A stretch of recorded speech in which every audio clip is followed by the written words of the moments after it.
back. Now, from the previous discussions, we have done with establishing your strategic position. Once you have established your SWOT analysis to identify your strengths, your weaknesses, opportunities, and threats, and it means that you know the strategic position of the organization. You know the strength of your organization. You know the weaknesses. You know the opportunities available. And then you know the threats. And for that matter, you need to identify the various strategic options that you have to take. And that takes us to strategic options or strategic choices. So, having identified your strategic position, you consider the various options available. And if you are, as an individual, if you want to travel to Accra today, we have various options. Somebody may decide to go by air. You may decide to go by road. And going by road, there are several options. Somebody may decide to go by VIP. Another person may decide to go by his own car or 207. Or somebody may decide to walk.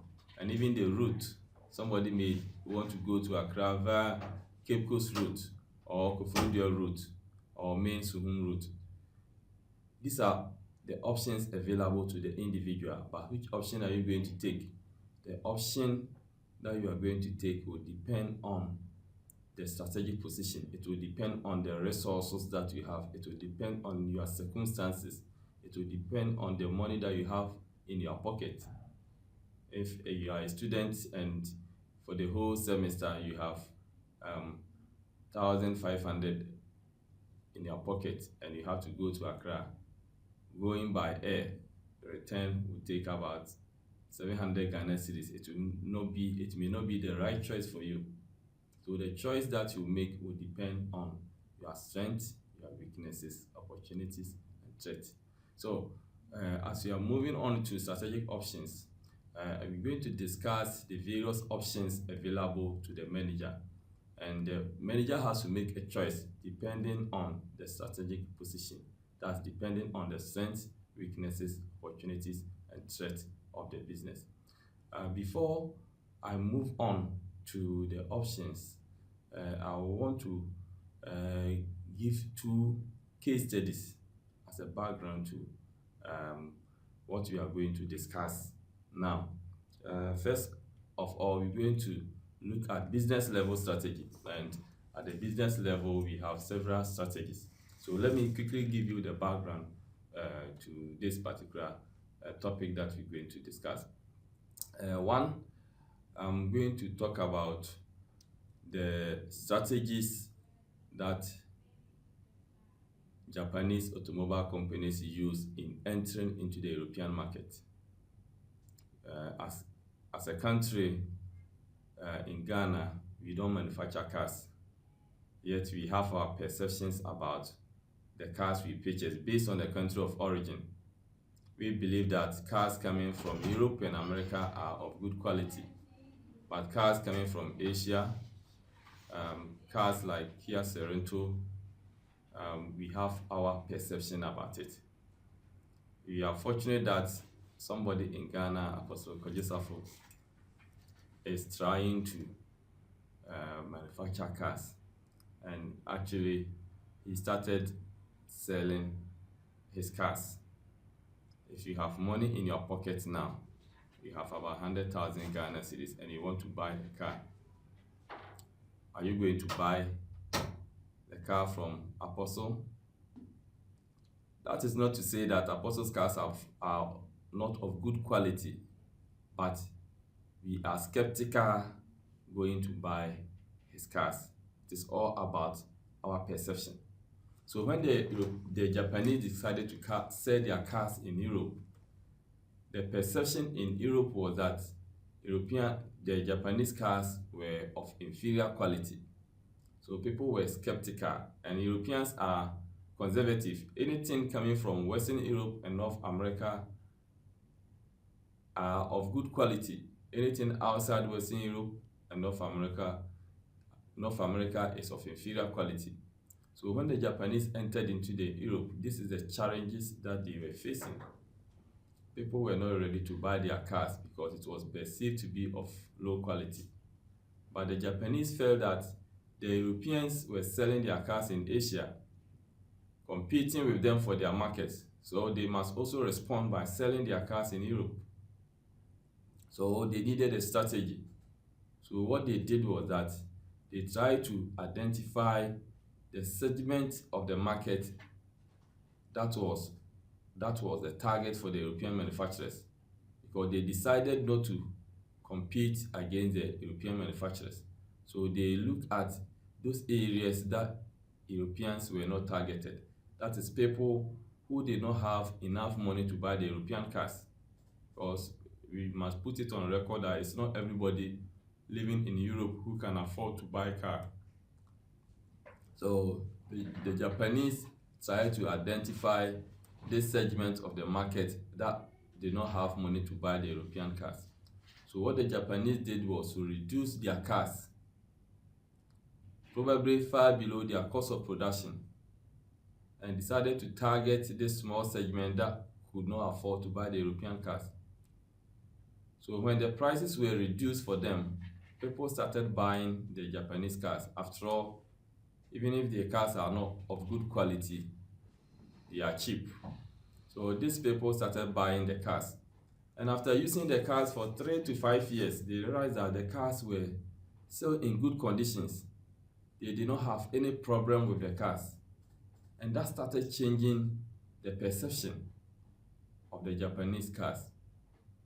So more and more people started buying the Japanese cars, to the extent that even people who were previously buying the Japanese cars, the European cars, decided now to switch from buying the European cars and to buy the Japanese cars, because the people have been using the cars and the cars are in good conditions.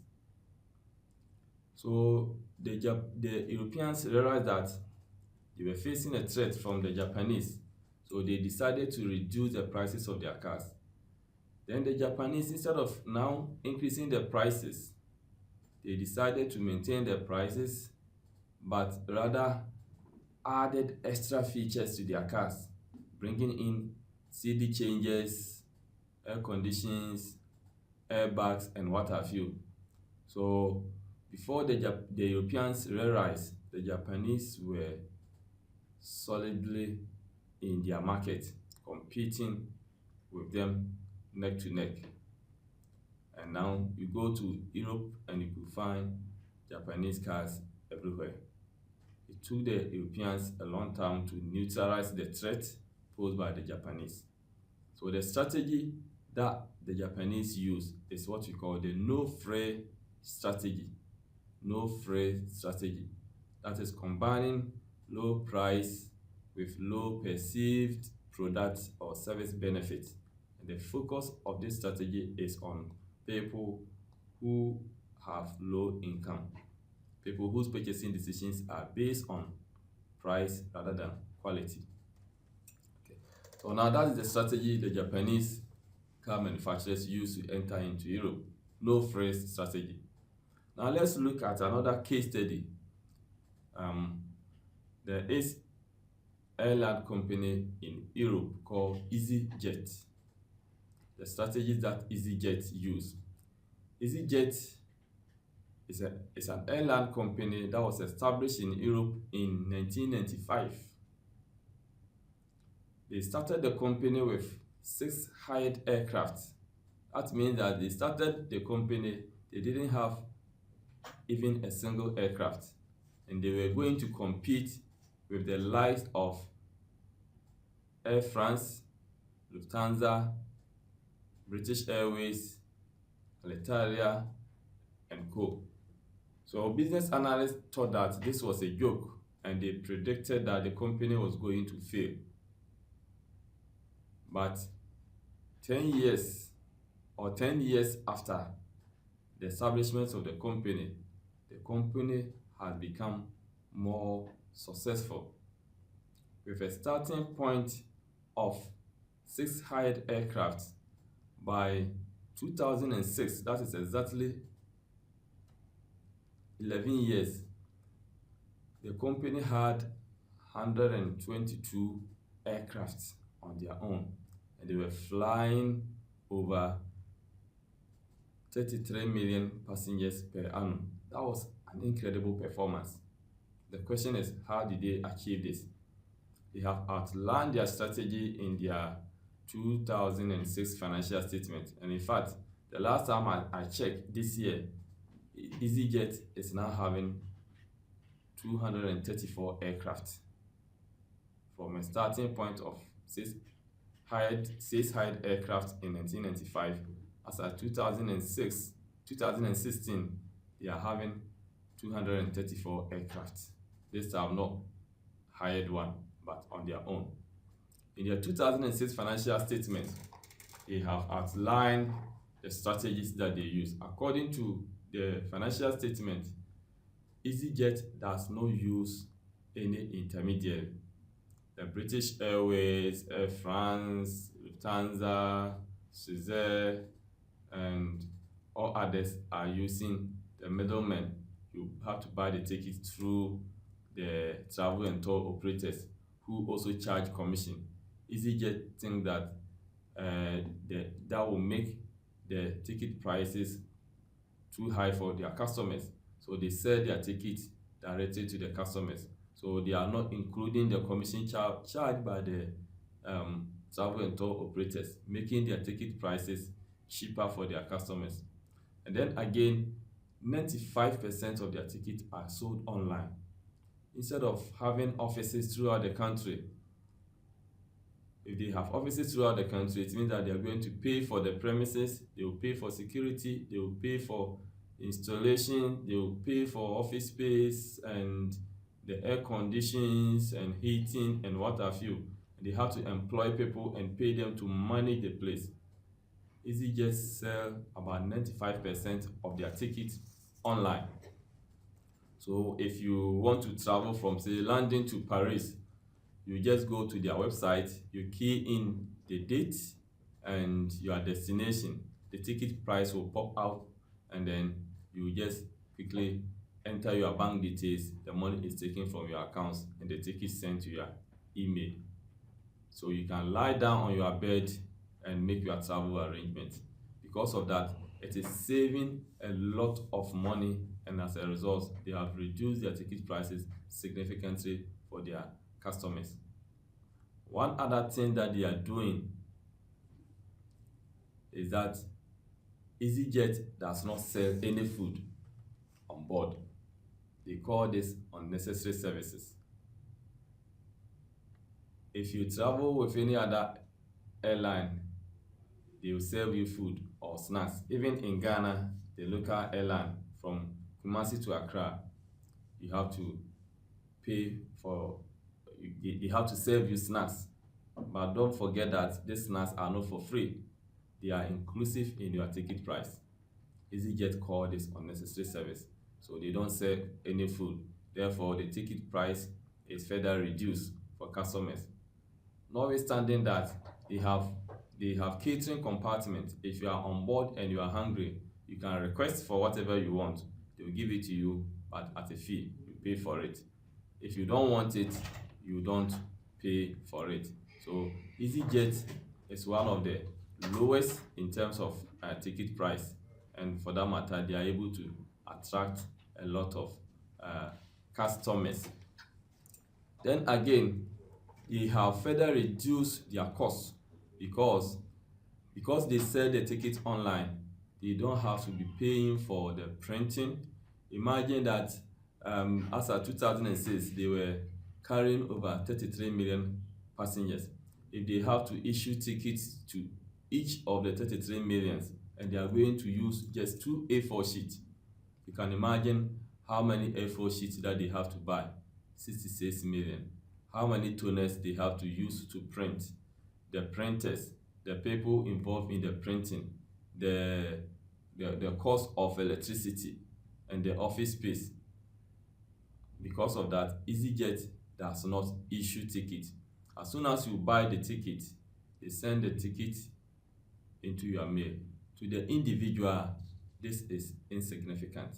So they take it to your mail, you print it, and off you go. Because of combination of all these factors, EasyJet is able to save a lot of costs. So they have core competencies when it comes to cost savings, and as a result, they are able to pass the savings in cost onto their customers, making their ticket prices one of the cheapest in Europe. So again, the strategy that EasyJet use is what we call the no-fray strategy. So with this background, let us look at the business level strategy. In your notes, you'll find that Michael Porter has come out with 3 generic strategies. These 3 generic strategies are the low cost or cost leadership strategy, differentiation strategy, and focus differentiation strategy. Michael Porter is arguing that as a manager, you need to choose one of these strategies. If you choose more than 2 strategies, or if you implement more than 2 strategies, you are being seen as being stuck in the middle, and that is a recipe for failure. However, some people have challenged Michael Porter's position by arguing that it is possible for a manager to combine 2 strategies. For instance, it is possible for a manager to combine cost leadership strategy or low price strategy and differentiation strategy, and that is what we call the hybrid strategy. And researchers have tested this and have proved that it is possible to use a hybrid strategy. So I have provided materials on Michael Porter's 3 generic strategies, but looking through the Bowman's strategic log, they have come out with 5 main strategies, which we are going to take you through. The first one is what we call the price-based strategy. The second one is differentiation strategy. The third one is hybrid strategy, and then the fourth one is focus strategy, and then they have failure strategy. So now let us start with the price-based strategy under the business level strategy. So having identified organizations SBUs, that is your strategic business unit, 5 strategic choices are available to achieve competitive advantage. The first one, as I said, is price-based strategy. The price-based strategy is further divided into no-fray strategy and low-price strategy. So no-fray strategy combines a low price with low perceived product or service benefits and a focus on price-sensitive market segment. So with the no-fray strategy, you combine a low price with low perceived product or service benefits, and your focus is on price-sensitive market segment. So before you can implement the low price strategy, you need to consider your target market. If they are the people belonging to the upper class who are always interested in quality rather than price, then that strategy will not work. So the fact that company A has implemented a particular strategy and is successful does not mean that you also implement the same strategy and you will be successful. Your strategy will depend on the circumstances of your target customers. So if your target customers are people who are price sensitive, in such that their purchasing decisions are always based on price rather than quality, then no-fray strategy is the appropriate strategy. So for instance, if you take undergraduate students generally are not working. And for that matter, if you are operating a restaurant on campus and you want to charge 20 Ghana cedis per plate because you have installed air conditions and you have nice floor tiles and the place is cozy and flashy, then you may be having a wrong target, because undergraduate students are generally not rich. Their purchasing decisions are based on price rather than quality. That's why you go to on KNUST campus, you have engineering guest house. You go there, you will not find any student there. But you go to Akuzi, which is a chop bar, where people queue, you will see a lot of students queuing for food. At that place, They are not considering the environment. They don't care about the flies. They only care about the food. So they will be in the queue, and with 5 cedis they have fufu and a ponche cracker, and it tells you that their purchasing decision is based on price rather than quality. So a no fray strategy can be used to target undergraduate students, and generally people with low income background are the target market for no fray strategy. In the hotel industry, you can look at some no fray hotels, popularly known as the budget hotels. um in Kumasi, you can think of about Abidjan Hotel around Dechemso. That is a no fray hotel. It is not only in developing countries where no fray strategies are um, pursued. Even in advanced countries like the Germany, UK, America, there are still no fray shops. There's this supermarket, retail supermarket in the UK called Aldi.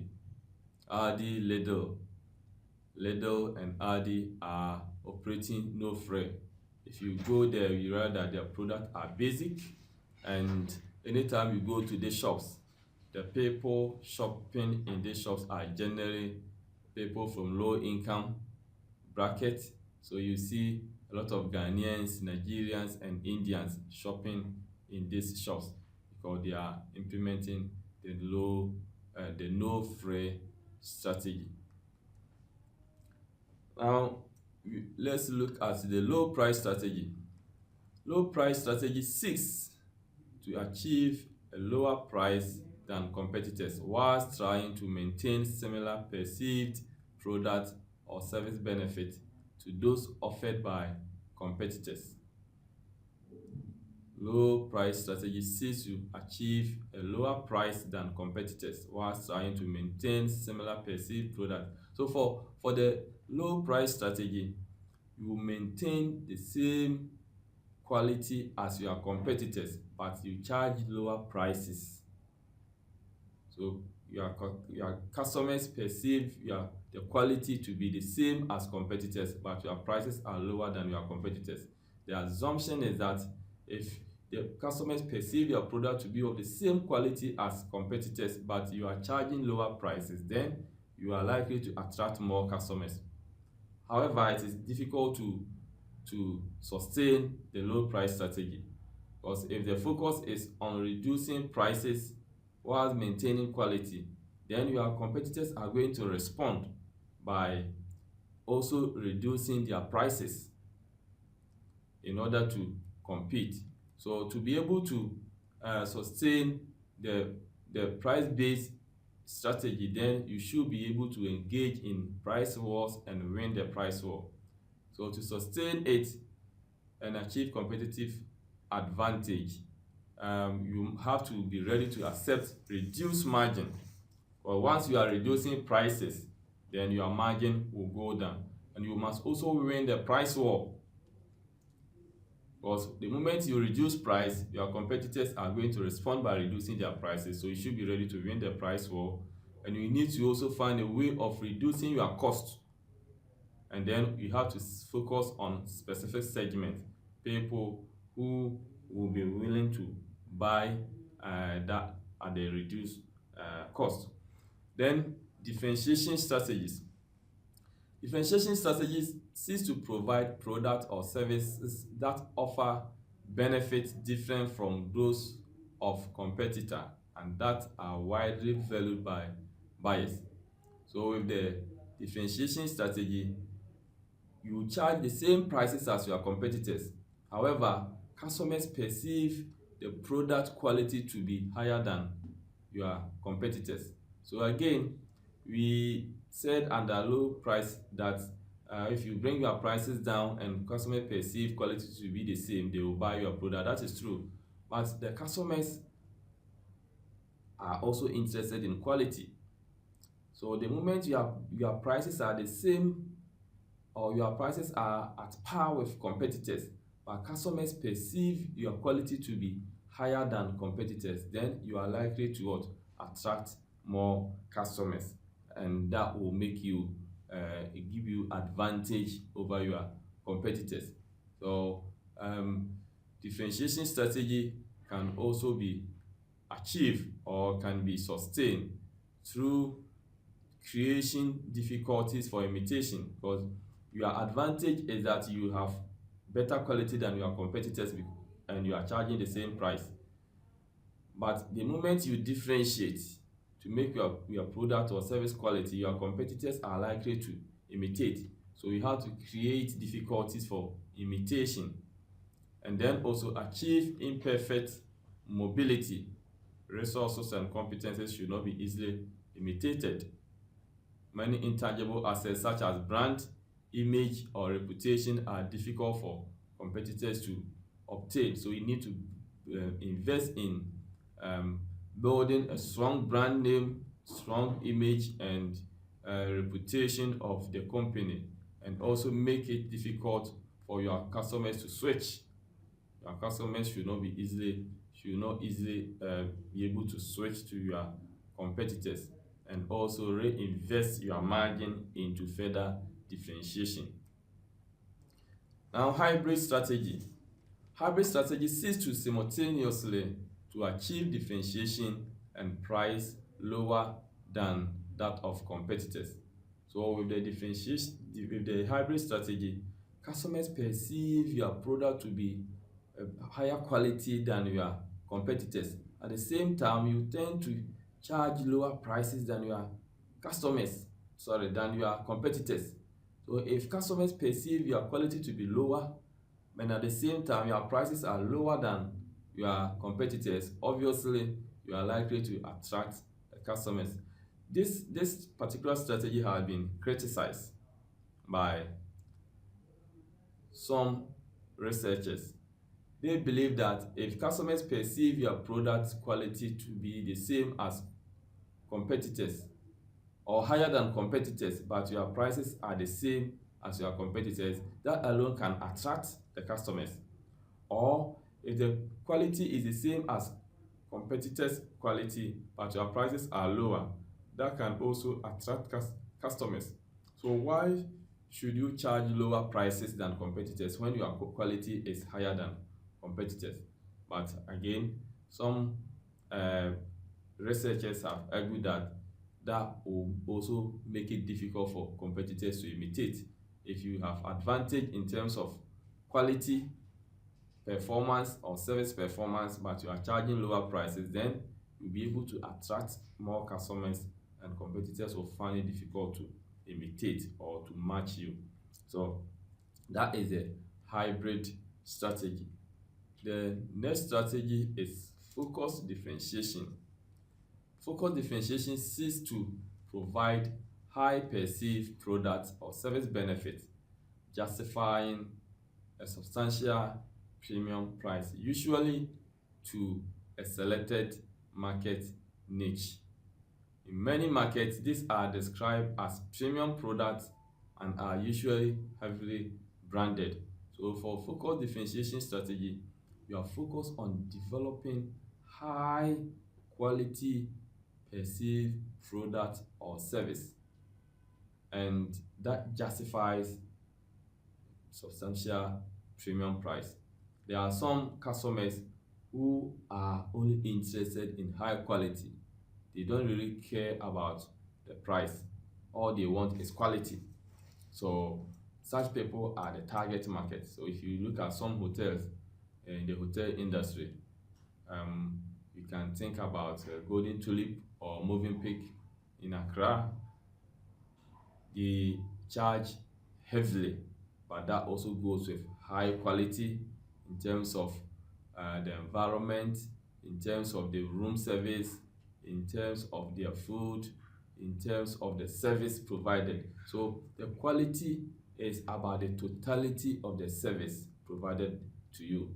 So you go to Golden Tulip or Movenpick, you look at the floor, you can see your face. You use their toilet. As soon as you come out, somebody is there to clean it. The room are nice, the food is nice, they have excellent security. So the totality of the service, and that goes with what it justifies the premium price that they charge.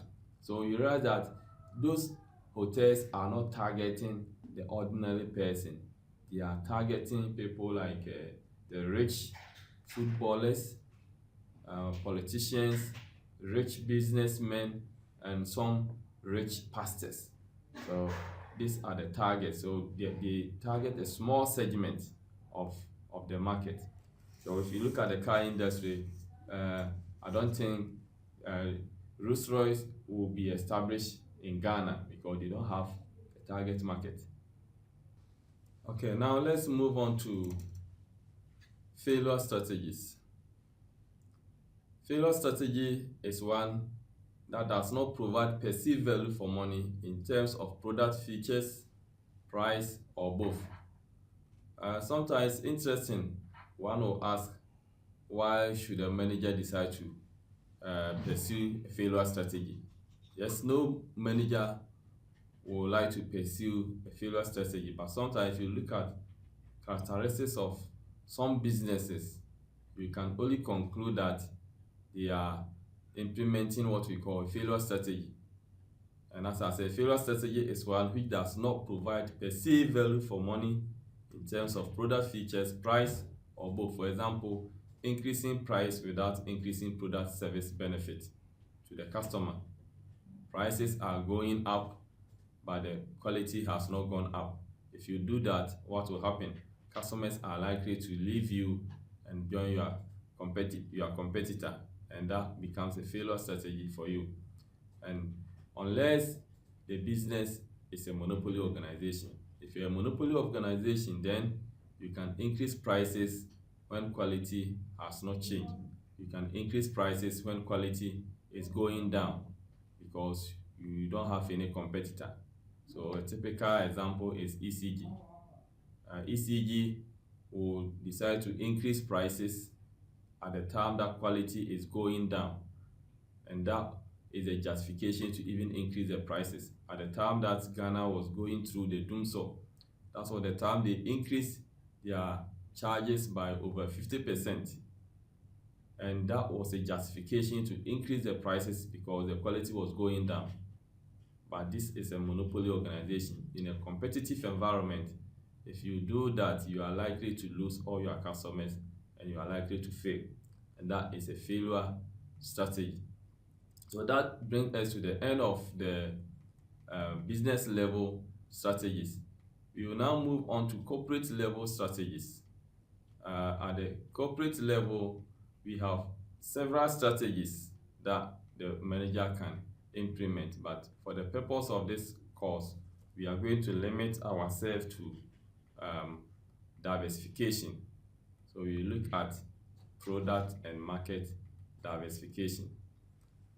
Diversification is a strategy that takes the organization into both new markets and products or services. There are two approaches to diversification, namely related diversification and unrelated diversification. But before we explain the difference between related diversification and unrelated diversification, let us identify the reason for diversification. Why would companies diversify? Why would companies diversify? There are many reasons why companies diversify, and one of them is that there may be efficiency gains from employing the organization's existing resources or capabilities to new markets. You may have a particular business and you have resources and you have capabilities that you can take it to other areas and exploit it to your advantage, and that make it an important reason to go into diversification. There may also be gains from applying corporate managerial capabilities to new markets and products and services. You take company like Guinness Ghana Limited, Coca-Cola, they have been adding new products every now and then because they are applying the managerial capabilities that they have to new products, and they are also exploiting new markets, and that is giving them competitive advantage. Having diverse range of products or services can increase market power. So when you have more products, you diversify into more new products and services, then you can increase your uh, customer base, you can increase your market share, and then you can increase your market power. Organizations often diversify to respond to environmental changes. Sometimes the consumers or customers' tastes and preferences change, and as their tastes and preferences are changing, it is important that you come out with a new product that will meet the changing needs of these customers. So if now customers are becoming more conscious about what they eat, the sugar content, the cholesterol content, and therefore if you are into food products, you must also be conscious of what you produce. You need to diversify to come out with a new product that will meet the new taste of your customers. Organizations might diversify in order to spread risk. You don't put all your eggs in one basket. You spread the risk across several businesses. So that will be one of the reasons. We diversify to respond to competition in a particular industry. If the industry that you are operating in has become saturated, then it is important that you diversify into other areas to run away from the tight competitions within the industry. We also diversify to take advantage of unexplored markets in other areas. There may be market opportunities elsewhere, and therefore you diversify to take advantage of the opportunities existing elsewhere. And also the organization diversify because of the expectations of the stakeholders, including top managers. Now, let us go back to the difference between related diversification and unrelated diversification. Related diversification is also known as concentric diversification. Related diversification represents business development beyond the existing range of products, services, and market, but still within the broad limits of the industry which the firm operates. This means that you diversify into other areas, but you are still within the same industry in which you are operating. So you may take Guinness Ghana, which is a diversified corporation, but still within it's still within the beverage industry, either alcoholic or non-alcoholic beverages. So Guinness has several product lines, but still within the same industry. Coca-Cola is also diversified, but within the non-alcoholic beverages. That is related diversification or concentric strategy. You can think about Unilever in Ghana, which is also a diversified organization, but all the activities are within, they are producing fast-moving consumable goods. So that is related diversification. Related diversification can be vertical integration or horizontal integration. Vertical integration can also be either backward integration or forward integration. Backward integration refers to development into activities concerned with the input into the company's current business. So let's take Unilever example. Unilever has a relationship with Benso Oil Company. Benso produces palm oil to feed Unilever. Unilever turns this palm oil into key soap, which we all buy. Now, if Unilever decide that they want to go back into the supply chain to produce their own palm oil and use it to produce key soap, then they are going into backward integration. And at the moment, Unilever has a kind of quasi backward integration because they have bought shares in Benso Oil Company, and for that matter, they are part owners of Benso, producing their own palm oil and turn it to key soap. That is backward integration. Now, one will ask, why would somebody go into backward integration? For the reliability of the supply of raw materials, quality issue, in order to avoid shortages, and also reduce costs. These are all reasons why a company will go into backward integration. And what then is forward integration? Forward integration refers to development into activities which are concerned with a company's product, the company's output, such as transport, distribution, repairs, and servicing. So, if for instance, we all consume Unilever products, but we don't even know where Unilever is. If Unilever is now selling to us through the wholesalers and the retailers. So if now Unilever decide that I'm going to establish outlets throughout the country and sell directly to my customers, then they are going forward integration. But this may be, in practice, it may be difficult for Unilever to do that because they may not have expertise in the retail market, they may not have expertise in distribution. If you remember the EasyJet example that I gave, it said that the strategy that they are using, they have done away with all the middlemen. They don't say they are taking through the travel and tour operators. They say they are taking directly to customers.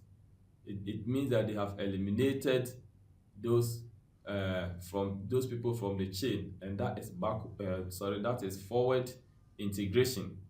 That's an example of forward integration. So EasyJet is into forward integration. Now the relationship between Unilever and Benso Oil Company that I gave.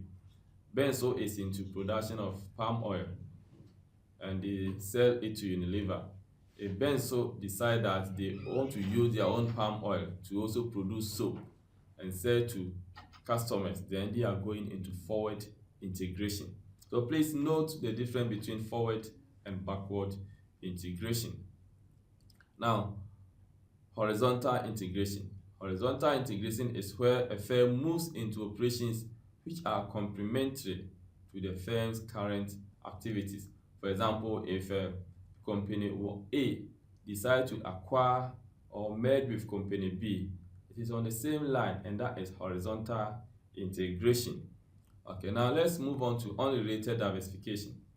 Unrelated diversification is the development of products or services beyond the current capabilities or value network. Unrelated diversification is also described as conglomerate strategy. It is a form of a diversification where the company will diversify beyond the current industry. That's why it is called unrelated. And a typical example of unrelated diversification is Kesbin Group of Companies. Kesbin is diversified across industries. It is in the FM business, that's multimedia. It is also into financial services, driving school, shipping, and now it has a university. And these are unrelated businesses operating in different industries. So that is unrelated diversification. I think it is important that you look at the advantages that unrelated diversification has over related diversification, and then advantages that related diversification has over unrelated diversification. You can do this in your group discussions. Now, let us look at international diversification. International diversification is simply diversifying beyond the geographical boundary of a country in which you are operating. Now, what are the reasons for international diversification? The globalization of markets and competition can be seen as both cause and consequence of the internationalization of individual organizations. People diversify into other countries to take advantage of the resources available in such countries. In some countries, the government gives tax incentives, so people diversify to take advantage of such facilities. Firms acting as suppliers to industrial companies may follow their customers when these internationalize their operations. For instance, Unilever is buying oil from Benso, if Unilever is in, say, Togo and operating there, Benso can follow Unilever there and start engage in oil palm plantation and feed Unilever. By expanding its market internationally, a firm can bypass limitations in the home market. When there are restrictions in the home market, especially high taxes, inflation, interest rate, and intense competition, then the company can run away from such limitations and go to other countries where conditions are favorable. Exploitation of specific economic factors. This include labor costs, the cost of capital. If they are cheaper in other countries, it could be a reason for companies to diversify into such countries. Internationalization, companies are able to broaden the size of the market so as to exploit strategic capabilities. By internationalization, you are able to increase your market size or your market share beyond the country in which you are operating. You can also enjoy from economies of scale through internationalization or through international diversification. Now let's look at market selection. When you want to diversify into another country, what do you look for in terms of selecting a potential market or in terms of selecting a particular country? You need to look at the macroeconomic conditions that are reflected in indicators such as GDP and levels of disposable income, which help in the estimation of the potential size of the market. You don't just move into a particular country because their population is high. Of course, you need to consider the size of the population. How many people are there? If you compare Togo and Nigeria, people will prefer to invest in Nigeria because of the population. If you have even 1% of the population buying your product or service, you are able to make sales compared to Togo. However, you also need to consider the macroeconomic conditions. For example, the GDP of the country, levels of disposable income must be considered before you choose the country. If the GDP is low or the GDP may be high, but per capita income is skewed. For example, you may have 10% of the population controlling about 90% of the resources of the country. In this case, if you are targeting that 10%, then it is a good determinant to move into such a country. But where 90% of the population are controlling or have access to just 10% of the resources, then if your target market is the 90%, then it is not a good place to go. So we need to consider the macroeconomic conditions, and you have to look at indicators such as the GDP and levels of disposable income of the people. Then the political environment may create significant opportunities for organizations. It is common for some countries to provide investment incentives to foreign investors. So that is critical in countries where the government is ready to give tax incentives. Sometimes 3 years, 5 years, you don't pay any tax. That could be a reason for a selection of that particular country. You must also consider the infrastructure of the national market, and you need to look at existing transport and communication infrastructure. Look at Ghana. At the moment, we do not even have access to rail transportation. So if you are operating in, say, Upper West or Upper East or Northern region, dealing with heavy goods, you need to transport everything from Accra or from Tema to Tamale or Upper West or Upper East. The cost of transportation becomes very, very high, and that may add to the cost of doing business in that particular country. So we need to consider the infrastructure, road transport in the country. Think about the cost of crude oil. If you are transporting by road, the transportation costs include the fuel, and this must be considered.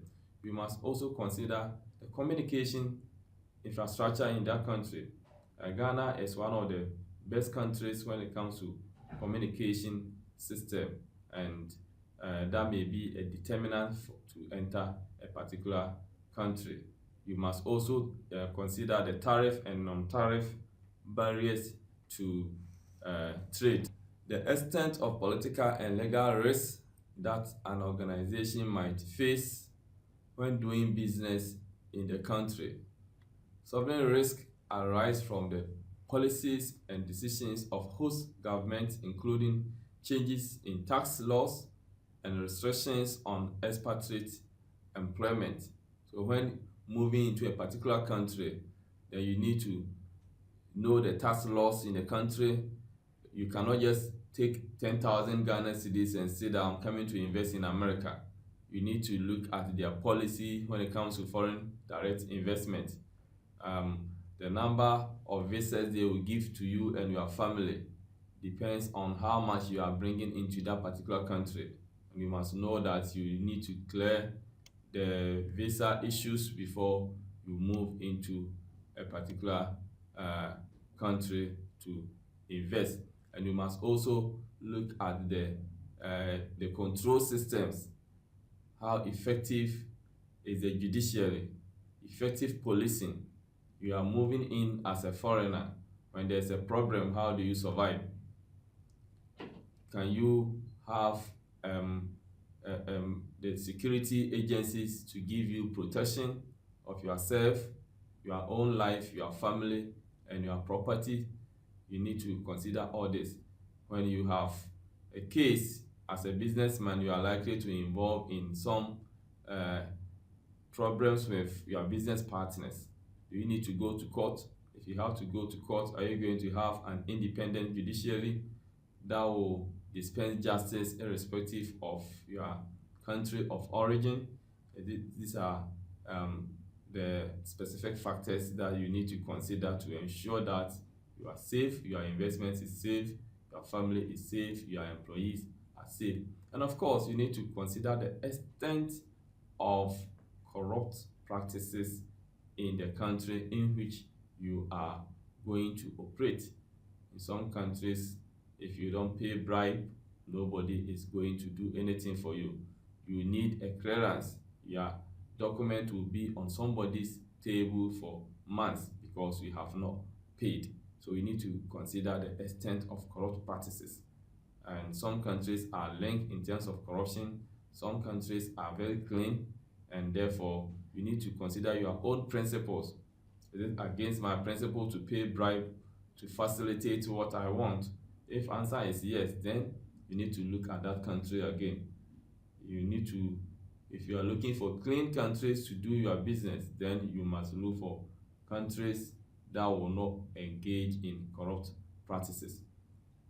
As I said, some countries are related in terms of corruption. It reminds me of what somebody told me, a joke that somebody sent to me, that a machine was invented in Japan, and this machine is able to catch thieves.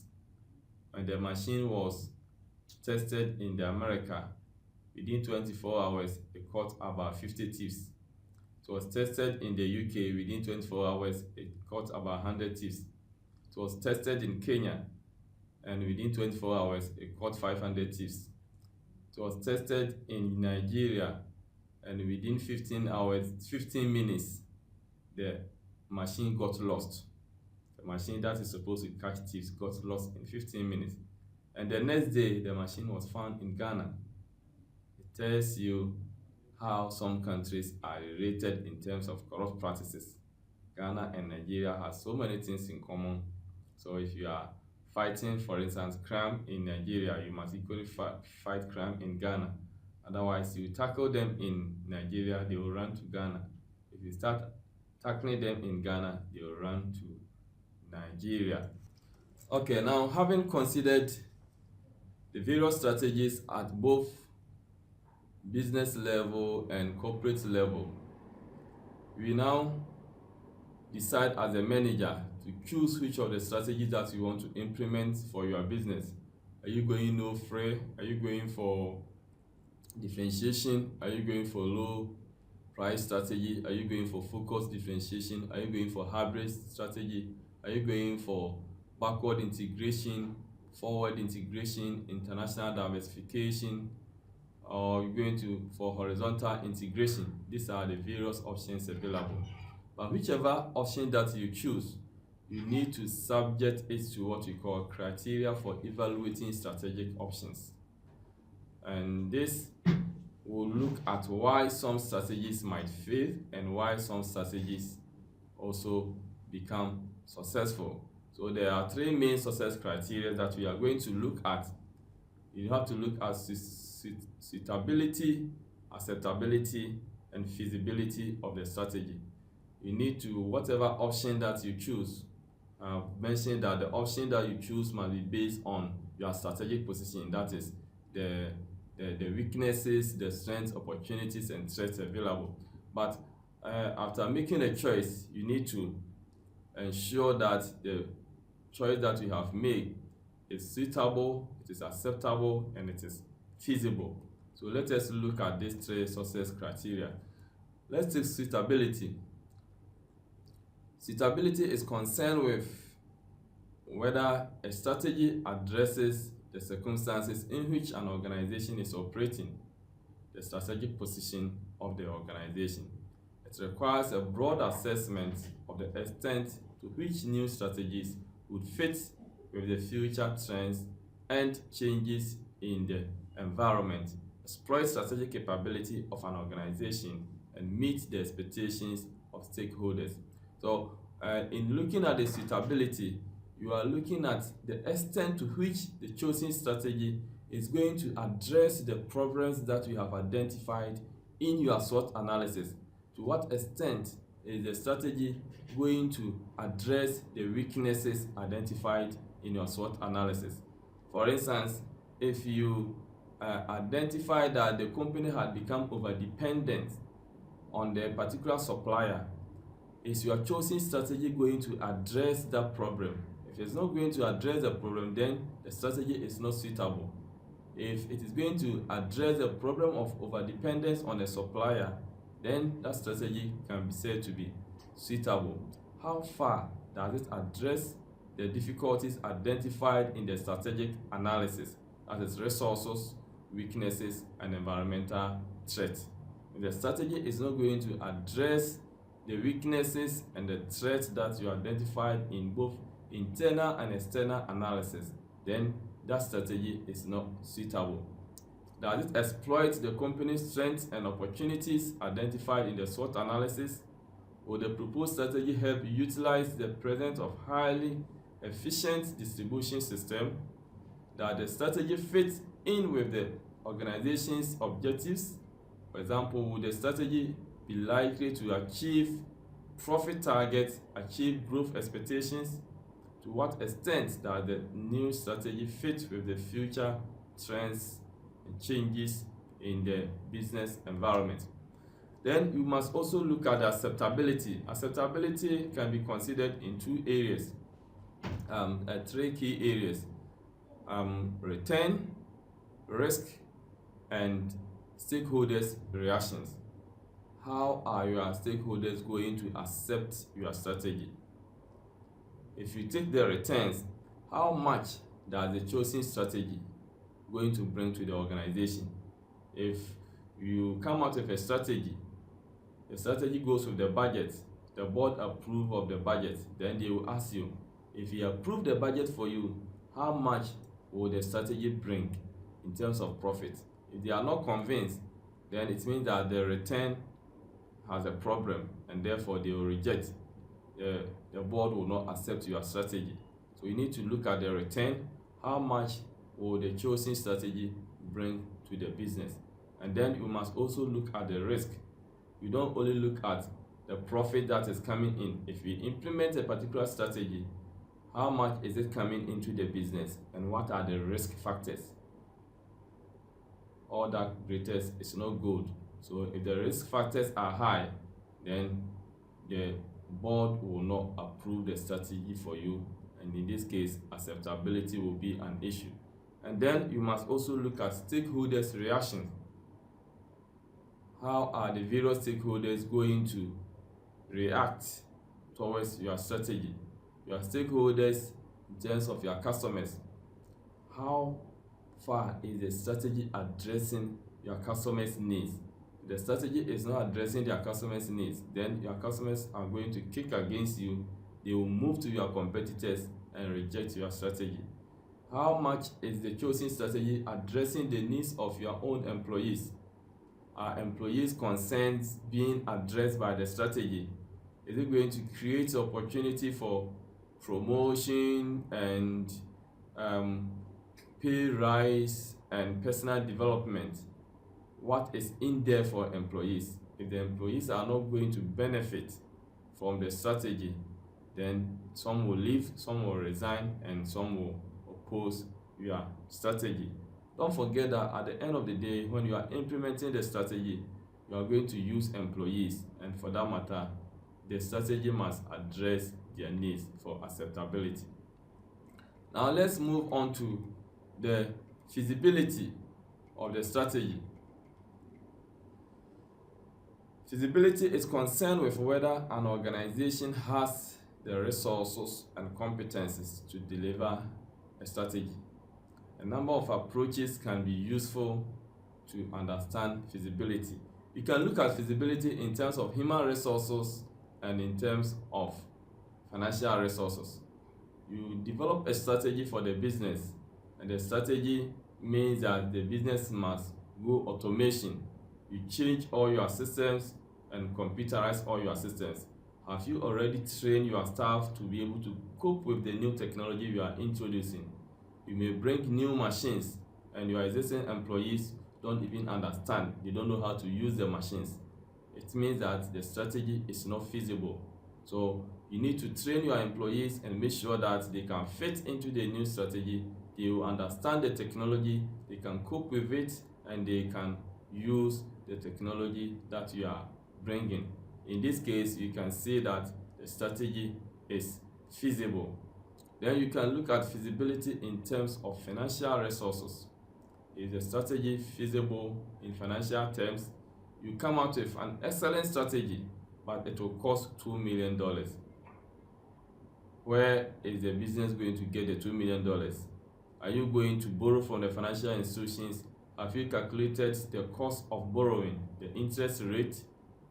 If the interest rate is high and therefore you cannot recover, then it means that your strategy is not feasible.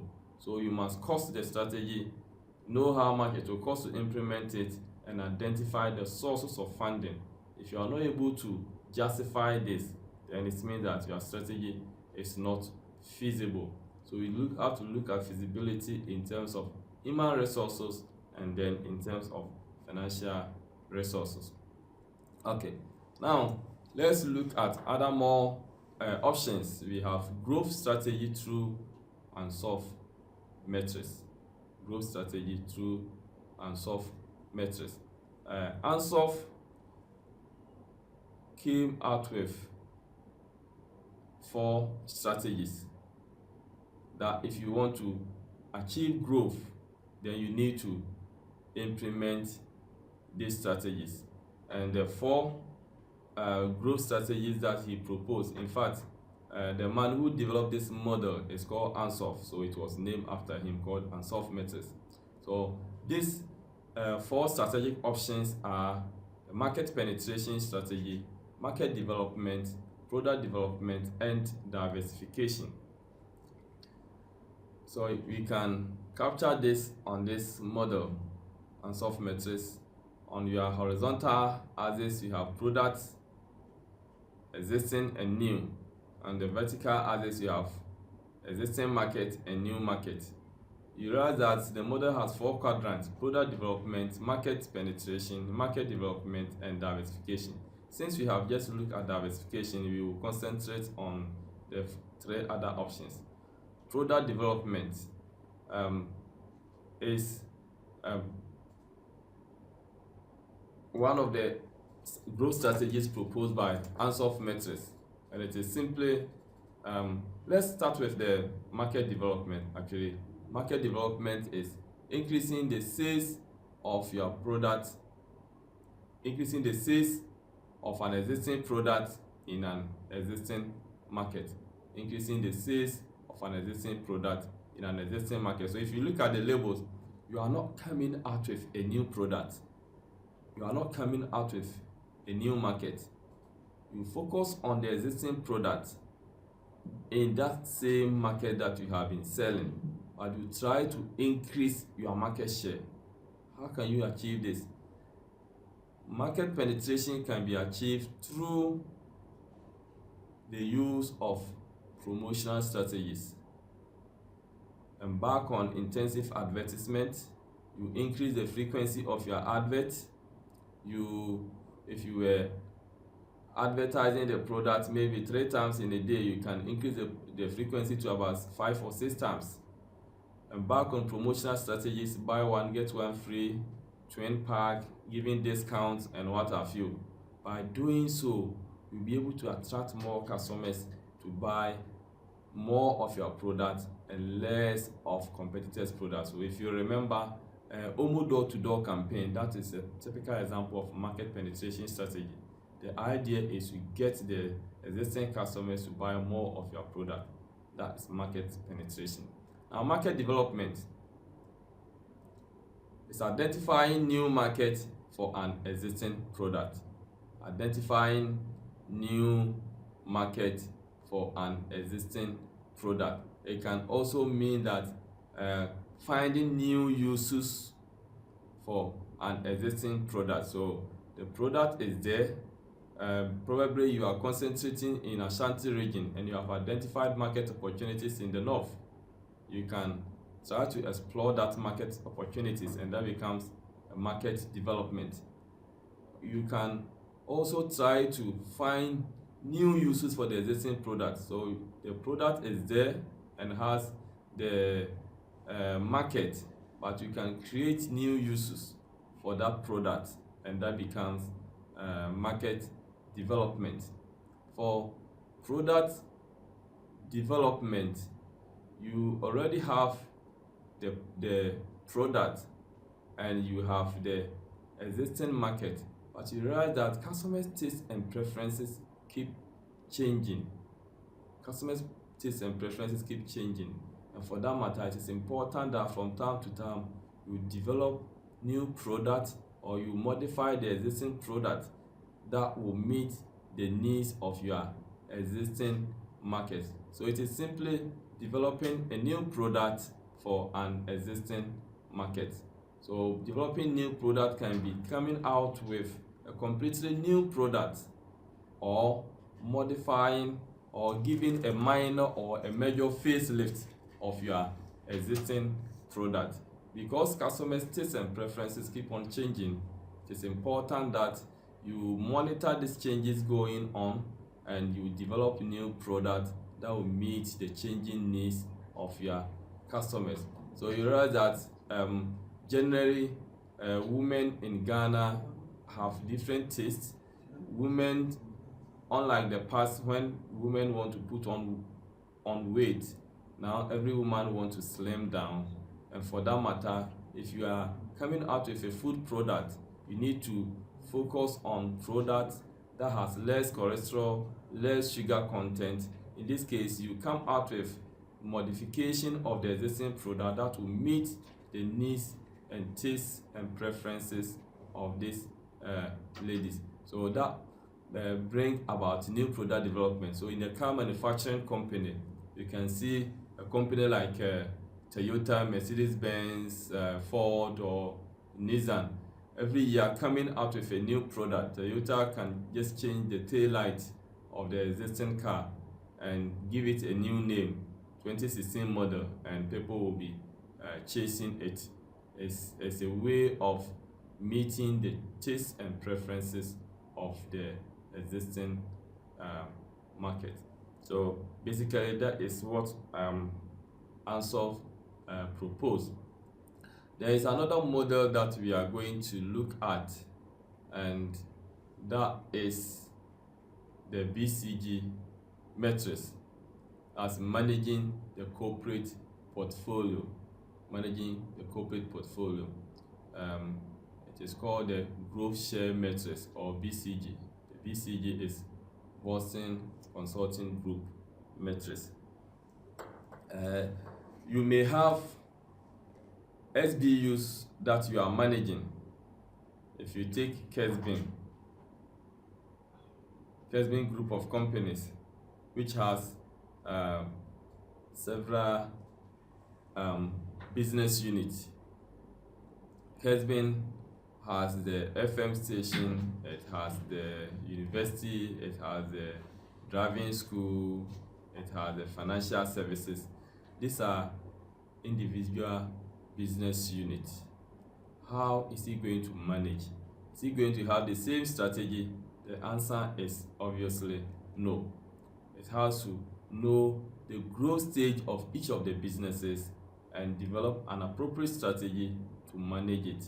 And one of the models that have been used to manage these businesses is what you call the BCG, otherwise known as the Boston Consulting Group matrix.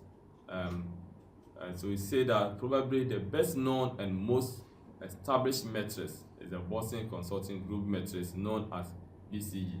Its main purpose is to provide a framework for considering future market growth or for both products and services. If you look at the model, it has 4 quadrants. You have question mark position, stars position, cash cows position, and dog position. If you look at the market share, on your extreme right hand side you have low, and then on your left hand side you have high. So you have low market share and you have high market share. Then you look at the vertical axis, that's the market growth rate. On the top we have high market growth, and at the bottom we have low market growth. So you're going to use these labels to define each of the business units. So if you take the question mark business, it is a business unit with a low market share in a high growth market. So the question mark business look like a startup business. It's a business unit which has a very low market share, but it is in a high growth market. It means that it has high opportunity to grow the market share, but at the moment the market share is low, and when you have such a business, it is not generating enough profit for the business. So the objective for the manager will be to grow the market share. You grow the market share and move it from the position of question mark to position of star. But to do that, there are certain things that you need to do in order to be able to grow the business, to move it from the question mark to star stage. Because at the moment the market share is low, it could be that people don't even know about the existence of the business. So we need to embark on advertisement, and your advertisement must start from what we call informative advert, which will focus on giving information about the existence of the business, the products you have, where people can have access to buy the product, your prices, the quality, and what have you. Once information have been given, then you change from informative advertisement to persuasive advertisement. And so apart from advertisements, you also need to open up more branches, because there's high potentials. The business have high demand, the market growth rate is high. So it's important that you open up more branches. You need to employ more sales people. You need to buy new machines to increase production, because when you produce, there is demand. So you need to increase production, you need to open more branches, buy new machines and technology, embark on advertisement. But you realize that doing all this needs significant cash investment. So you need to invest money into the business to be able to do all this. If you are able to generate the needed money to invest in the business, then you will be moving the business from the position of question mark to the position of stars. And you can see that at the stars position, your market share is very high and the business still has high potential for growth. So at this stage, we can say that the business has assumed market leadership position. And when you assume market leadership position, your competitors will be targeting you. They want to take the market share from you, but you don't want to agree. So your objective will be to protect your market share. And how can you protect your market share? You need to differentiate your product. You need to engage in more customer service. You need to embark on promotional strategies. You need to embark on intensive advertisement, and the focus will be cutthroat advertisement. People will be targeting you, and you need to fight off competitors' attack. So by doing so, the frequency of your advert, your differentiation, customer service, quality, research and development unit, and what have you. So you realize that at this level, because you have high market share, there's more money coming into the business. However, you also spend in terms of expenditure. So even though there's more cash coming into the business, it does not necessarily translate into high profit, because your investment needs at this level are also high. However, the investment needs are not as high as that of the question mark. When the business growth rate starts slowing down, then the business will move from the position of stars to position of cash cow. And at the cash cow level, you can see that the market share is still high, but the market growth rate is low. In this case, because the market is no longer growing, there is a need for you to cut down your investment in terms of advertisement. You may close down your research and development unit. You may not replace your aging staff, or when the staff retire, you may not recruit new staff, because the business will eventually move to the dog stage. So at this point, because you are not doing all this, your expenditure levels have gone down, but your market share is high. So there's more cash coming into the business, but you spend less in terms of expenditure. So at this point, you can see that the business has become highly profitable. So you are milking your business. That's why it is called a cash cow. When the market's growth rate starts slowing, going down, then the business will move from the position of cash cow to position of dog. And at the dog position, your market share is low and there is no potential for market growth. So at this level, what do you do as a manager? Some people decide, and we can say that the business may not generate enough profit for you at the dog position. Some managers may decide to sell the business, or they may decide to harvest and get more money before eventually they will sell it off. Some managers have tried to reposition the dog businesses so that it will start a new life cycle from the question mark, but it has always been very, very difficult to achieve this. It is always important that we have a balanced portfolio. The balanced portfolio is the one that has more stars and cash cow businesses, but few question marks and dog businesses. And it is also not advisable to grow all your businesses towards the same direction in such a way that you have about 5 or 6 businesses. They all start as question mark, and they all grow to star stage, and they all grow to cash cow stage. At the cash cow stage, you're going to enjoy because there's more cash, the business will be more profitable. But if eventually they all move to the dog position, then you are going to be in trouble.